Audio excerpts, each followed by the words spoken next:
On August 25th, a minority group of Rohingya militants proceeded to attack a number of Burmese police outposts in northern Rakhine State.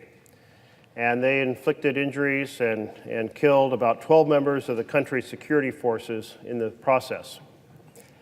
These attacks certainly must be condemned, but they have triggered a response by the Burmese government and military that is beyond horrific. Attacks by the Burmese government and military that have inflicted a massive humanitarian crisis in that nation. The Burmese military, aided by mobs of local vigilantes, carried out violence against the Rohingya people in a systematic way. Now, these are people who have been in Burma for generations, but they have been stripped of their citizenship under Burmese law. And in the attacks that followed, the Doctors Without Borders estimates that 6,000 men, women, and children were murdered in just the first month of this ongoing assault, and that included hundreds of children, an estimated 700 children aged 5 and under. The survivors have shared countless stories of women being raped, men murdered, children murdered in the most inhuman ways imaginable. Human Rights Watch has reported that the Burmese military and the associated vigilantes have burned 354 villages to the ground. The response of the Rohingya has been to flee the country, desperately flee as fast as they could this systematic violence inflicted upon them, systematic rape, systematic shooting, the murder of children. And the result is 650,000 people have fled to the adjoining country of Bangladesh, where they are now establishing refugee camps. Now, these camps are a big improvement from being attacked, shot, murdered, and raped inside Burma. But the camps themselves are just a jumble of split bamboo frames with plastic over the top of them. You can see here how the ground has been cleared away and people have shoveled out relatively flat sections on the hillside and just split bamboos into little pieces and tied them together with threads and draped plastic over the top of them. I wonder what will happen when the monsoons come or a severe windstorm comes. Well, I don't think these shelters are going to hold up. The overcrowded conditions and poor sanitation in these camps place refugees at risk for diseases like diphtheria and cholera.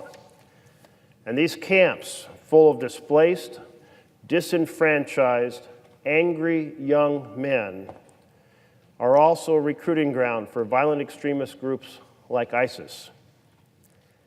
This is, in the words of the United Nations, the fastest growing refugee emergency in the world. It's unacceptable, and America needs to pay attention, and America needs to respond. The flow of refugees has continued even up till now.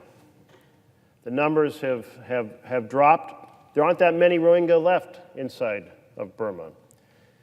And the governments of Burma and Bangladesh are discussing a repatriation strategy on how these individuals might be able to return to Burma.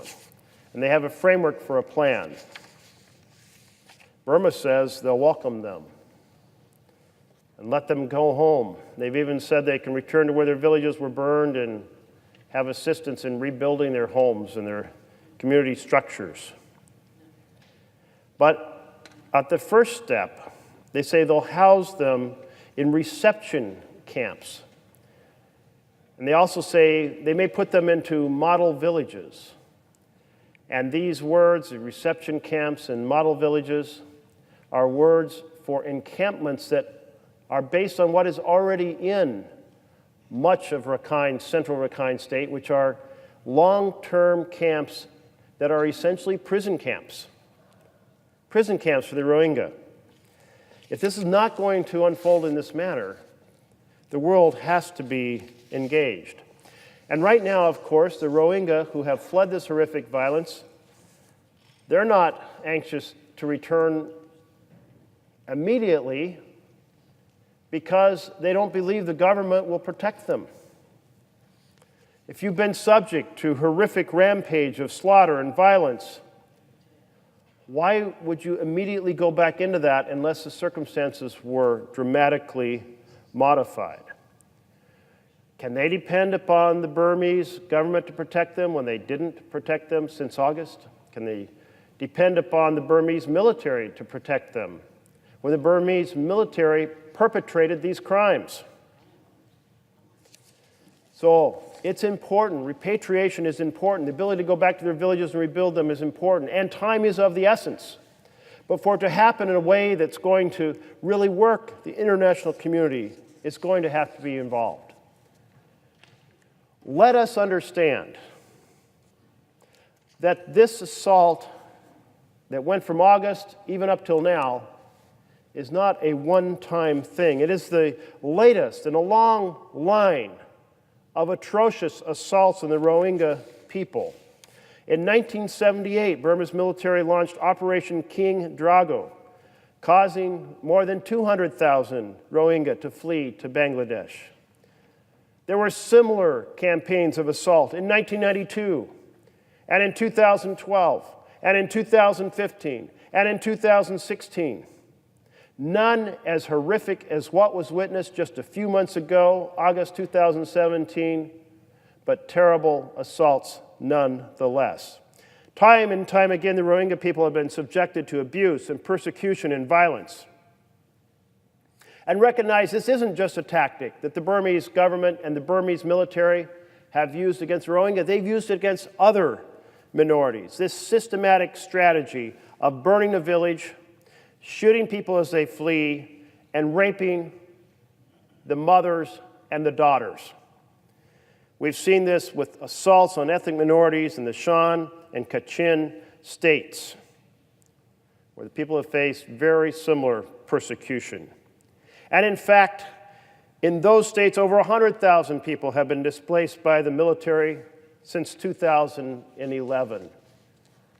So the U.S. and the world must not only stand up and say this ethnic cleansing against the Rohingya is wrong, but say this strategy being used by the Burmese military against minority and another minority is absolutely unacceptable under any code of moral conduct, under any religious vision, under any civilized understanding of the treatment of citizens.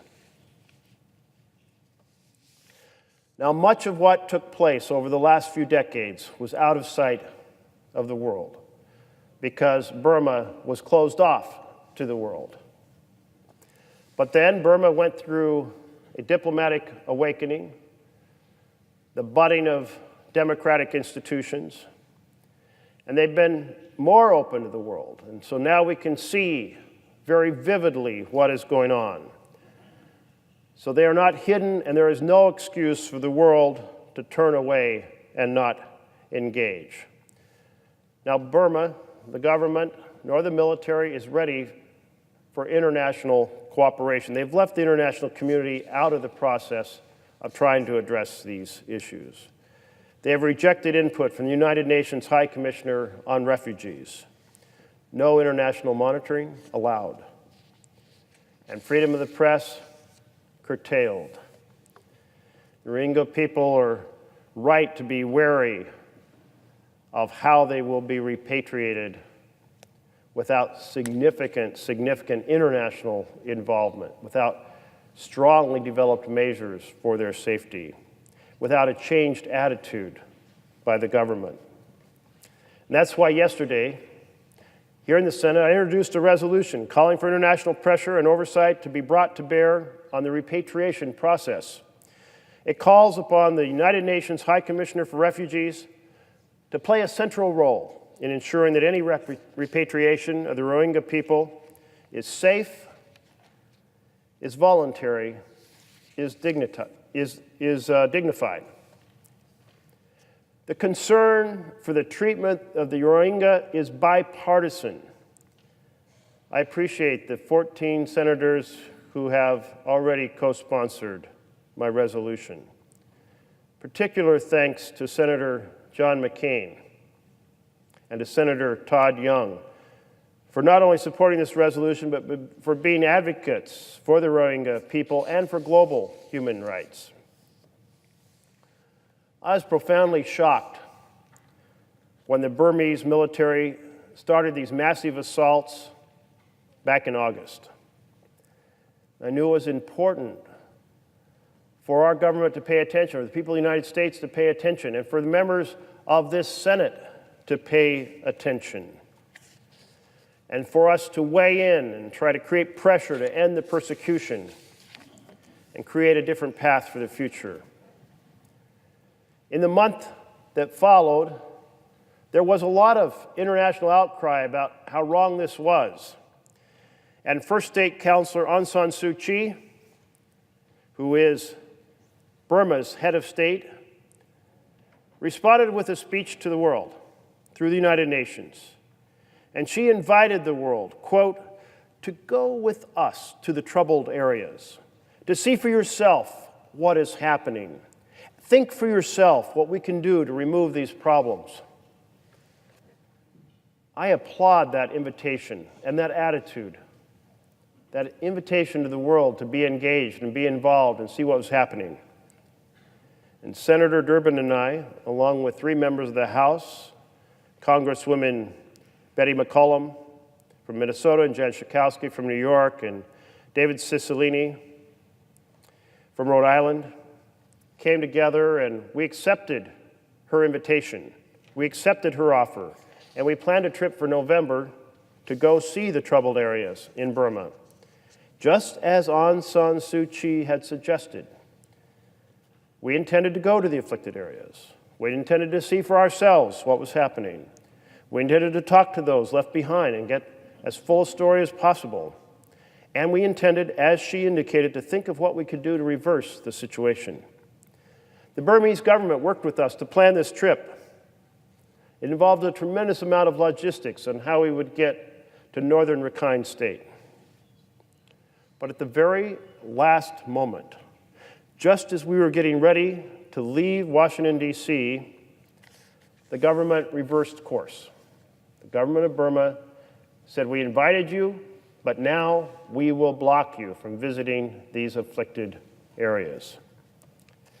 Clearly, the Burmese government and military had a lot to hide. Their invitation to the world from the Nobel laureate Aung San Suu Kyi turned out not to be sincere. She did not stand behind her invitation. She did not ensure that the world could come and see what was going on. We were not allowed to visit the villages that had been burned. We were not allowed to visit camps from the previous repatriation of individuals called internally displaced camps, or IDP camps, internally displaced persons camps. But we were allowed to fly into the capital of Rakhine State in Sittwe, or the capital Sittwe, and there was something there that I didn't expect at all. And that is, in the capital, there is a section of the city that is referred to as the Muslim Quarter, the Muslim neighborhood. It's called Ong Mingalar. And we were told we could go visit the Muslim Quarter on Mingalar. And so we did. This is a street in On Mingalar. At the end of the street, you have a police station and you have a fence. In fact, every route out of this neighborhood is blocked by police. The people who live there, they're not currently trapped in by high walls and extensive barbed wire, but it's illegal for them to leave this neighborhood. Think of the early stages of the Warsaw Ghetto in Poland. I had no idea that this existed. And it's an indication of the situation that the Rohingya live in, not just in this quarter, but 120,000 of them in camps that have been set up where they're not allowed to operate as a normal individual in a normal economy, in a normal village. This is functionally sealed off, this neighborhood, from the rest of the city. They cannot leave and go a short distance away to open their shops. So they have no means to support themselves. They're trapped in a neighborhood cage with the barriers and police stations and consequences if they leave without permission.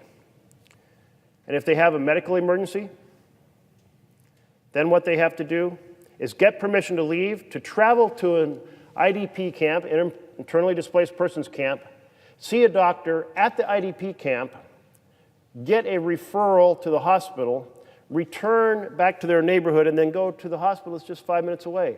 So it's a trip of many hours in order to go to the healthcare facility that's just minutes away. Can you imagine what that's like in an emergency, a health emergency? And why? It's just a direct affliction on these Muslim residents in this Buddhist nation. They are dependent to survive on relatives who have found a path to other countries, who can send money back to them so that they can purchase goods. And they're also dependent upon the government. The government provides teachers for the high school level classrooms. And those teachers disappeared after the August assaults and haven't returned. The children of this neighborhood are not allowed to go to the universities. So this may not look so horrific unless you know the facts, that it is a zone that is essentially a prison inside the capital city for the Muslim residents.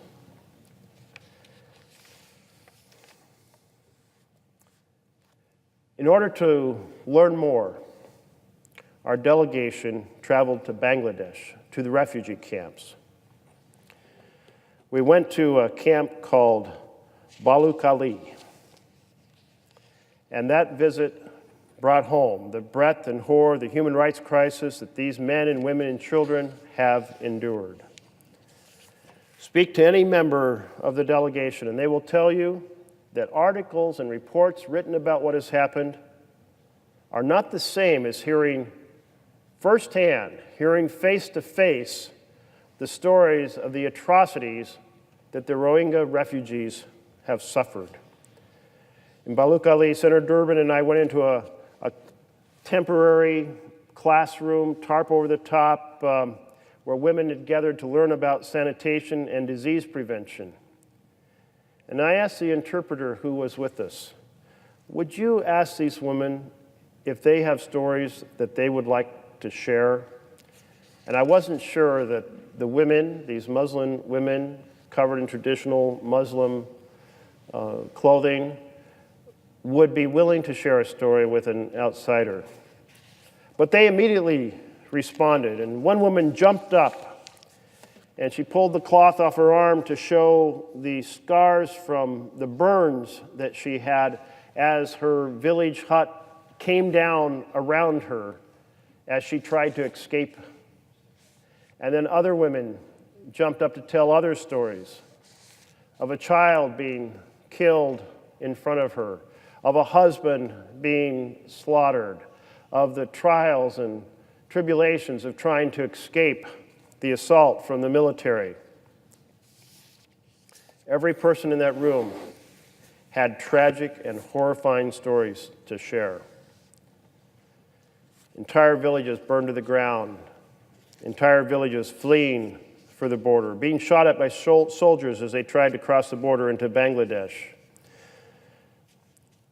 Themselves, they did not share stories about the rape, But they shared those stories with the doctors and others and who shared their stories with us. As you walk around the camp, you see a lot of young kids, a lot of children. Some are helping out with their families. Some are orphans. Some are kicking balls around. Or I watched one young man run with a little sheet of plastic that he had put split bamboo on to create a little tiny kite. And he could get that thing about 10 feet in the air. And he had a smile on his face. And you could almost envision that these were regular children growing up like others around the world. But then I went and visited with a group of the children who were doing drawings. And when you saw their drawings, you realized what they had been through. Here I'm talking to a young boy who's showing me his drawing of a helicopter and a military vehicle coming into the village.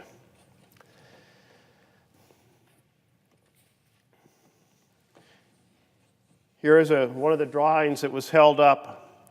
You see the helicopter shooting at the village and the drawing of the machine guns. The village house under assault.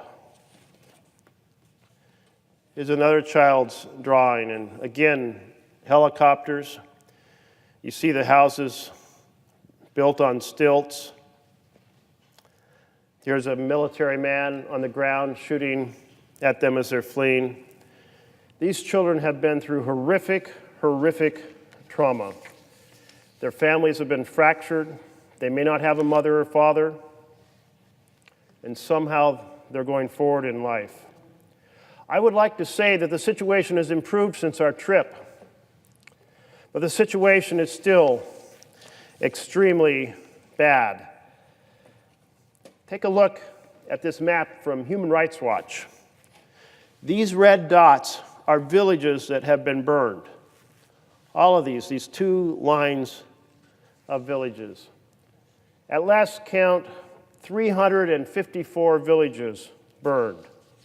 And it wasn't just in August and September. The burning continued. Human Rights Watch said in October and November, another 40 villages were burned. In fact, one was burning on November 25th, right after our delegation returned here to the United States of America. Is it any wonder the Burmese government didn't want us going in to see any of these sites firsthand?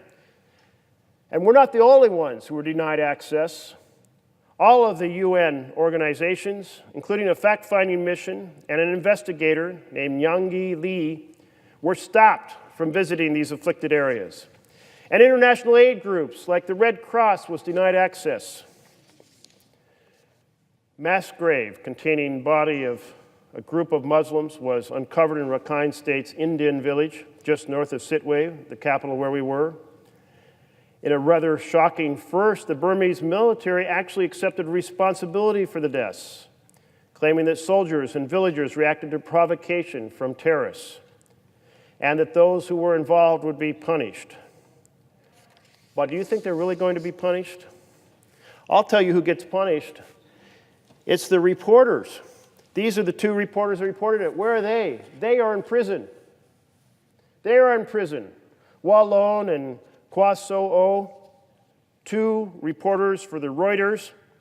Shouldn't the United States and the international community demand that they be set free and demand those who perpetrated these crimes against humanity be the ones in prison? These two young men have been charged with violating the country's Official Secrets Act, facing 14 years in prison for, quote, illegally acquiring information and sharing it with foreign media.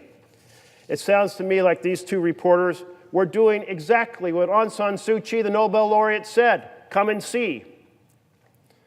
There is a continuing cycle of violence and radicalization. Burma justifies their actions as a response to attacks by ARSA. But let's recognize a very small group of attacks occurred, and then the response was hundreds of thousands of people had their villages burned to the ground and were driven out of the country. Well, there is going to be perpetuation of a cycle of violence unless the mindset of the government of Burma changes dramatically. And right now, we need to be engaged in the possibility of repatriation because it's urgent that these refugees get a chance to return to their villages and rebuild them, but it won't happen unless we insist deep involvement by the United Nations. Reflecting on the Rwanda genocide 4 years after, President Clinton said, "We owe to those who died and to those who survived who love them our every effort to increase our vigilance and strengthen our stand against those who would commit such atrocities in the future here or elsewhere." He continued, "Indeed, we owe it to all the people of the world who are at risk, because each bloodletting hastens the next as the value of human life is degraded and violence becomes tolerated. The unimaginable," he concluded, "becomes conceivable." For the thousands of the Rohingya slaughtered and the hundreds of thousands who survived and fled, the unimaginable has become all too conceivable. 5 months after these atrocities began, 5 months tomorrow, in fact, the world has not heard from our president about this horrific ethnic cleansing. I want to encourage President Trump to weigh in on this, to speak with moral clarity, to condemn the Burmese government for executing this horrific case of ethnic cleansing, to praise and support Bangladesh for opening its doors, to call on the world to provide Bangladesh with international resources to help address the plight of the refugees, to demand the safe and internationally monitored opportunity for the Rohingya refugees to return to their villages, rebuild their homes, and rebuild their lives. We here in the Senate must not be silent. And thank you again to my 14 colleagues who have already signed on to this resolution. Our repatriation resolution calls on Nobel laureate and head of state Aung San Suu Kyi and Burma's other civilian leaders and military leaders to recognize that long-standing prejudices haunt Burma and commit to implementing all the recommendations of Kofi Annan's Advisory Commission on the Rakhine State, which seeks to end the discrimination against the Rohingya and reduce the tension with other minorities. The Burmese government could begin doing so immediately by lifting restrictions on the IDP camps in the Onmingalar, while planning to shut down the IDP camps entirely and restoring the opportunity for full participation in society. And we call upon Burma to work with Bangladesh and the UN High Commissioner for Refugees to ensure the voluntary and safe repatriation of refugees. Safety must be assured for these refugees. There must be no forcible repatriation. It must be voluntary, and it must be safe, and it must be monitored by an international organization. And we can make sure that they get assistance in returning to rebuild their homes and their lives. We must call on Burma and Aung San Suu Kyi to embrace transparency, to grant humanitarian aid groups access, to release the 2 journalists in prison for doing their jobs. And finally, we must call on the international community to invest in the future of the Rohingya people. Everyone has a part to play in the economic development of the Rakhine State, the poorest state in Burma, for the benefit of all. In closing, anyone who looks at the events that have occurred since last August can plainly see the massive scale of human catastrophe. Let it not continue. The world that cried out never again so passionately decades ago, that rallied against the war crimes of Kosovo, that condemned the Rwanda genocide, has an obligation to stand up once again, this time in Burma, for the universal right of every human to live in peace, free from fear, and free from persecution. Thank you.